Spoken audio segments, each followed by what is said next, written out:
देखिए उत्तराखंड की बात, क्योंकि उत्तराखंड का जोशीमठ बेबस और लाचार है।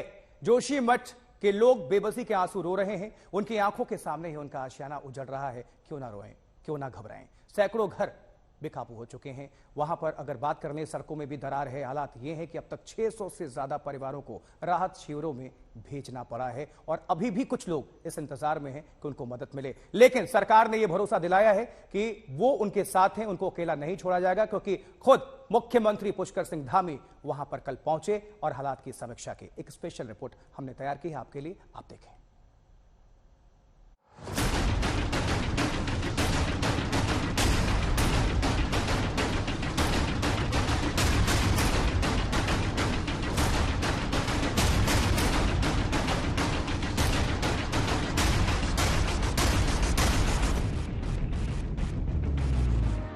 आंखों के सामने बना बनाया आशियाना उजड़ रहा है। हम लोग रोड पे हो चुके हैं, हमारे पास कुछ नहीं है। खून पसीने की कमाई से जो छत बनाई वो सेकंड दर सेकंड दरकती जा रही है। धंसते जा रहा है, कहीं पे धंस रहा है, कहीं पे फट रहा है। दरकता जा रहा है जोशीमठ का हौसला।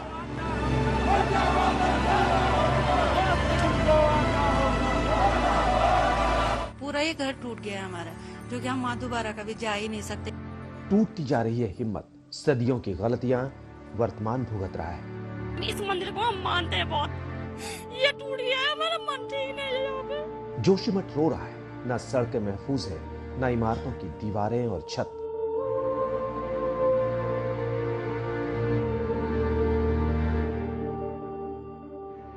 ना मंदिर बचा है, ना घर।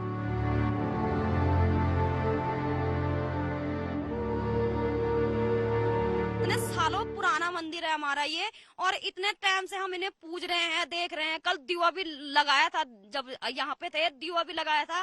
तो किस किस तरह से हम इस मंदिर को हम मानते हैं बहुत। ये टूट गया है, हमारा मन ठीक नहीं है यहाँ पे।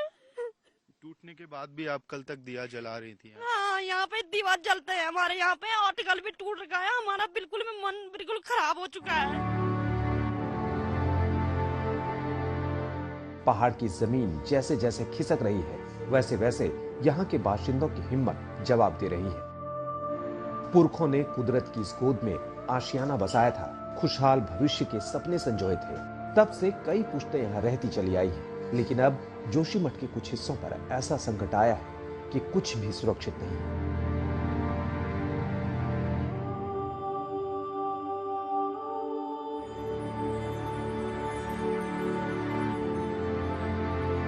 इस कमरे को देख पा रहा हूँ, इसकी तो दीवारें टूट गई हैं, बड़े बड़े छेद हो गए। तो उस वक्त रात को सो रहे थे जब ये टूट? सोए थे हम ऐसे। रात को कहाँ जाए भैया, हमारे पास कहीं नहीं है रहने के लिए व्यवस्था। ऐसे हम जाएं तो जाएं कहाँ? ऐसे बस यही है हमारे पास, जो हमें आपको यहाँ पे दिख रहा है। हमारे पास कुछ भी नहीं है। और यहाँ पे है मेरे जिठानी लोग रहते हैं। मनोज नाम है मेरे जिठानी का लड़के के नाम। उसका छोटा बच्चा हुआ है, उसने किसी के घर पे रखा हुआ है स्कूल में। अभी स्कूल में हम बड़े बड़े लोग जा रखे हैं। बच्चों को हमने स्कूल से, हमने कहा यहाँ बीमार पड़ जाएगा बच्चा ऐसे, तो इसलिए हमने कहा कहीं रह ले स्कूल में। ऐसे घर की हालत देखो पहले ऐसे, और इधर भी वो पूरा टूट चुका है ऐसे। ये भी इसमें कुछ बचा नहीं है ऐसे। जोशीमठ का बड़ा इलाका इस आपदा की चपेट में है। कई हिस्सों में जमीन में दरार आ रही है, लिहाजा जमीन पर बने मकान भी जर्जर होने लगे हैं। घर में रात को सो रहे लोगों का सामना आंख खुलते ही उस खतरे से होता है, जिसे देख सुनकर ही वो सिहर जा रहे हैं। दिल बैठा जा रहा है, आंखों से आंसू रुकते नहीं।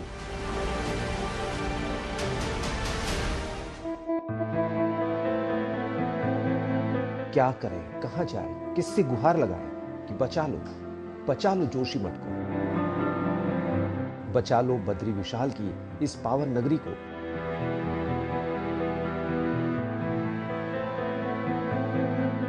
बचा लो यहां बसी जिंदगी को। कमरे को देख पा रहा हूँ, इसकी तो दीवारें टूट गई हैं, बड़े बड़े छेद हो गए। तो उस वक्त रात को सो रहे थे जब ये टूटा? सोए थे हम ऐसे, रात को कहाँ जाए भैया, हमारे पास कहीं नहीं है रहने के लिए व्यवस्था ऐसे, हम जाएं तो जाएं कहाँ ऐसे, बस यही है हमारे पास जो हमें आपको यहाँ पे दिख रहा है, हमारे पास कुछ भी नहीं है। और यहाँ पे है मेरे जिठानी लोग रहते हैं, मनोज नाम है मेरे जिठानी का लड़के के नाम, उसका छोटा बच्चा हुआ है, उसने किसी के घर पे रखा हुआ है स्कूल में। अभी स्कूल में हम बड़े बड़े लोग जा रखे हैं, बच्चों को हमने स्कूल से, हमने कहा यहाँ बीमार पड़ जाएगा बच्चा ऐसे, तो इसलिए हमने कहा कहीं रह ले स्कूल में ऐसे। घर की हालत तो देखो पहले ऐसे, और इधर भी वो पूरा टूट चुका है ऐसे, ये भी इसमें कुछ बचा नहीं है ऐसे। सीएम धामी आए थे तो उनके सामने उम्मीदों के आंसू बहे। लोगों ने हाथ जोड़ा, गुहार लगाई।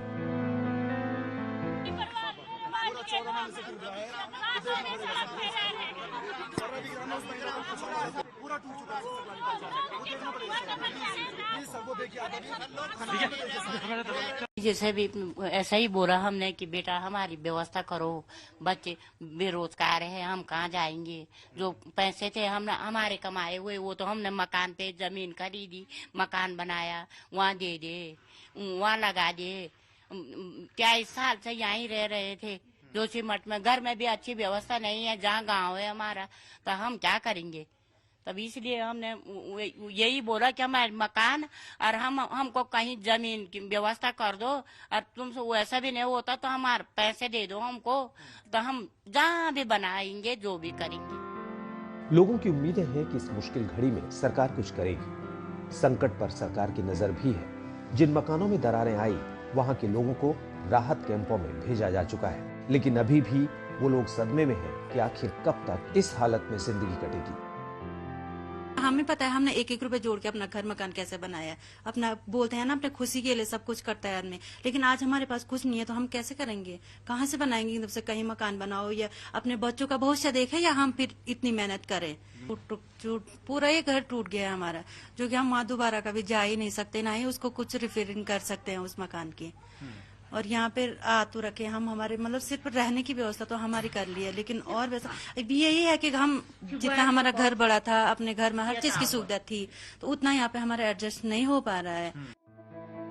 जोशीमठ के जिन हिस्सों में यह आफत टूटी है, वहाँ का हाल देखने आज तक की टीम पहुंची है। ये किसी एक घर का हाल नहीं, कई घरें अब रहने लायक नहीं है। दीवारें बिखर चुकी हैं, फर्श में मोटी दरार डरा रही है।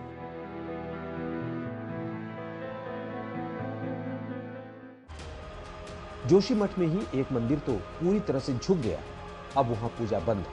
भक्त मायूस हैं, उनकी आंखों में सिर्फ आंसू ही आंसू है।